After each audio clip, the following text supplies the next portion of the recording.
During the All-Star break, I made a video on my 5 bold predictions for the Bulls for the remainder of the season, and I also made 5 bold predictions before the start of the season, around the time that I started this channel.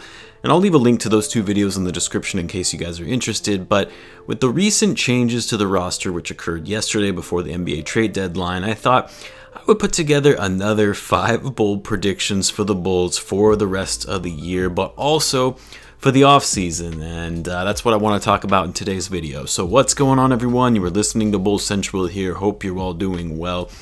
So as I'm sure you're all aware by now, unless you've been completely off the grid, the Bulls made some substantial moves to the roster yesterday in trading for Nikola Vucevic, Daniel Theis, Troy Brown, and Javonte Green, and of course, Vooch being the main prize behind these trades, and it makes the rest of the season for the Bulls interesting in how things will shape out, as well as how the Bulls will structure the things this offseason now that their cap space isn't going to be as flexible as they initially thought. The Bulls solved for their need at the center position, but the hole that they have in finding a long-term solution for a true point guard remains to be seen. So here are my bold predictions for the rest of the season and off-season. Mind you, these are bold predictions similar to how we would have hot takes that I know some of these obviously are going to be a bit of a stretch, but I also wouldn't be surprised if they happened as well. So first off, and maybe this one isn't that bold, but I can say with more confidence now that the Bulls are going to make the playoffs this season. Of course, that's barring any major injuries, knock on wood. But if the Bulls still can't make the playoffs, at least the play-in tournament at a minimum, with 2 star players in Lavine and Vucevic to go along with the offensive pieces in Markkanen and Kobe White, and complemented with now defensive players in Daniel Theis and Troy Brown, and in a weak Eastern Conference, then the Bulls have bigger problems that they need to address if they're still not able to make the playoffs with all of that. Now, the only thing that does concern me a bit is the Bulls have a pretty tough upcoming schedule with a lot of games on the road. 9 of their next 10 games will be on the road, with their only home game against the Nets. And especially these first few games on the road, they're against heavy hitters in the West. And that might set the Bulls back a bit in the standings, especially given, I suspect it is going to take a little bit of time for the new roster to gel.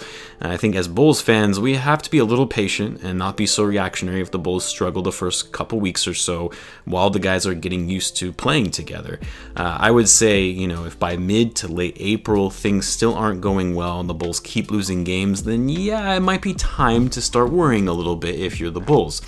But yes, the Bulls are going to have a tough schedule to close out the season, which will make it a challenge when it comes to the playoff race and overall standings. But I do think the Bulls will make the playoffs, and I honestly wouldn't be surprised if they give one of the top teams in the East a run for their money, and going against a team in a 7-game series, not just the play-in tournament. I'm not saying the Bulls are going to get past the first round, given that they would likely be a lower seed, and defeating a team like the Bucks, the Sixers, or the Nets in a 7-game series for a group of guys that have barely seen any playoff action in their entire career, it's unlikely to happen, but I do think they would be able to put up a fight.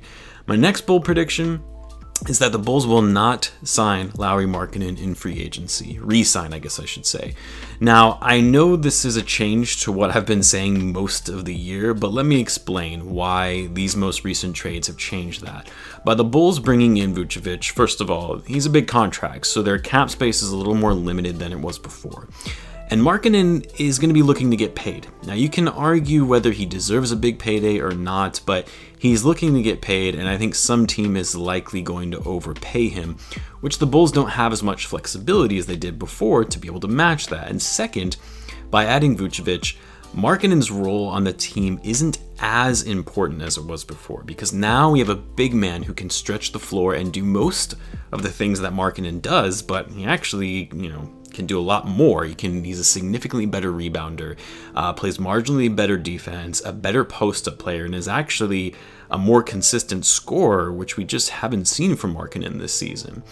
This also enables Patrick Williams to play at the 4 if they were to not re-sign Markkanen, which I actually feel he's better positioned for that role anyway. It gives the Bulls some more defense in the front court, and then by not re-signing Markkanen, this also enables the Bulls to free up some cap space for a point guard, which, based on reports, this is Arturas's next aim and goal, is to take action and take care of that position. And given the fact that it was reported that trade offers were made for Lonzo Ball, but they were ultimately rejected by the Pelicans, my gut tells me is Arturas is holding out to sign Lonzo in free agency rather than re-signing Markkanen, which, to be honest, I would be okay with at this point. I mean, you guys know I've never really been a fan of Lonzo, which I know isn't entirely fair, and I know that I'm a bit biased against him, but with the Bulls bringing in Vucevic, and now the need for Markkanen's offense and ability to spread the floor isn't as needed as before, I am more open to the idea of bringing in a solid playmaker and floor general who can also defend, which Lonzo Ball does. At this point, it is more important to have a facilitator who can organize the offense and feed guys like Lavine and Vucevic, then have another shooter in Markkanen, who is not really a playmaker at all and isn't the best at creating his own shot to begin with.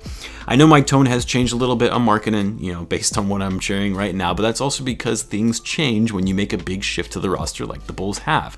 And don't get me wrong, I do still think Markkanen can be a great player in this league, potentially an all-star caliber player, if he can improve his defense a little, be more aggressive in the paint on offense, and create plays for himself and his team.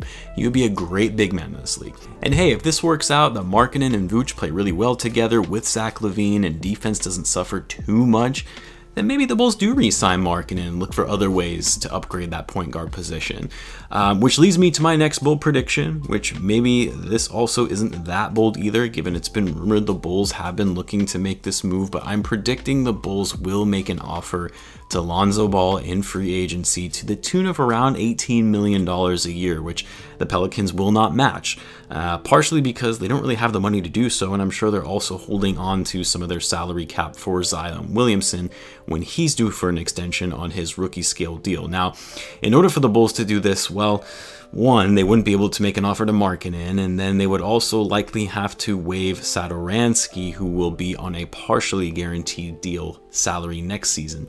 Adding Lonzo obviously gives the Bulls the playmaking they need to run the offense for the Bulls' primary scorers in Vooch and Lavine, but also some needed perimeter defense as well. My hope is that the Bulls don't overpay Lonzo too much, as you need to bear in mind that Lavine is going to be looking for a very big payday after next season when his contract expires, so ensuring there's enough cap space to likely give him a max contract, that's probably what he's gonna be valued at, and also leaving some cap space for other rotational players at the end of the day.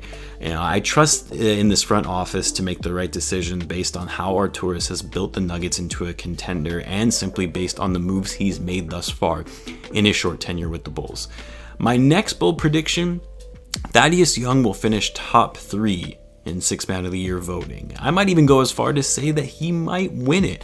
With the Bulls bringing in Vucevic, this likely means Thad will go back to coming off the bench, given he was really just a band-aid to fill that need at center when Wendell was really falling short in that starting role.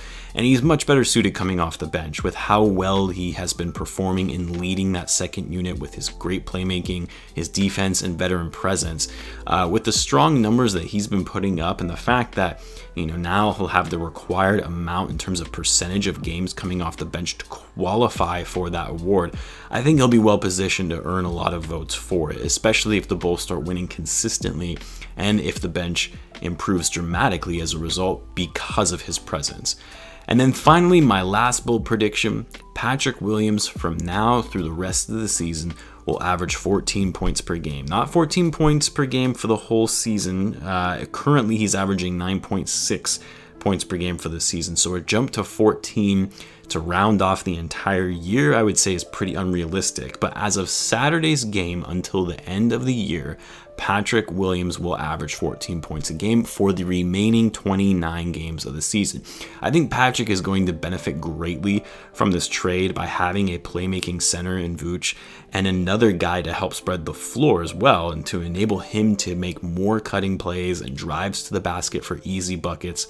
Williams is going to have to step up his defensive effort though in that starting lineup, given the fact that the Bulls are going to have even more limited defensive power with Wendell now being gone and Thaddeus back to the bench. He's really going to be the only strong player on defense in that starting lineup. So that's the only thing that makes me think he may not average that amount that I'm predicting anyway, given he's likely going to have to focus a lot of his energy on the other end of the floor. But I don't think Lavine is going to be the only one that stands to benefit from this trade for Vucevic. I think that Patrick Williams is also going to see a lot of opportunities on offense with another veteran big man who is a solid passer. Anyway, I'm very curious to see how the rest of this season plays out with the new guys on the roster. It's probably the most excited I've been as a Bulls fan in a long time. I'm trying not to get my hopes up too much though, because it is still a bit of a risky move in placing a big investment in a guy like Vooch and giving their future assets up for him. But I do think if all goes well, this puts the Bulls in a very good position to start contending in the near future, and maybe, just maybe, puts the Bulls back on the map and being a desired free agency destination once again. Let me know what you guys think though. If you have any bold predictions or hot takes for the remainder of the season, it's going to be a good Hot Takes Wednesday video next week, I'm sure, as we're going to have a lot of takes that are going to be on fire after this recent trade. So let me know in the comments. As always, guys, be sure to subscribe if you're a Bulls fan, as I post daily Bulls content. Thanks again for tuning in, guys, and I will catch you in the next one.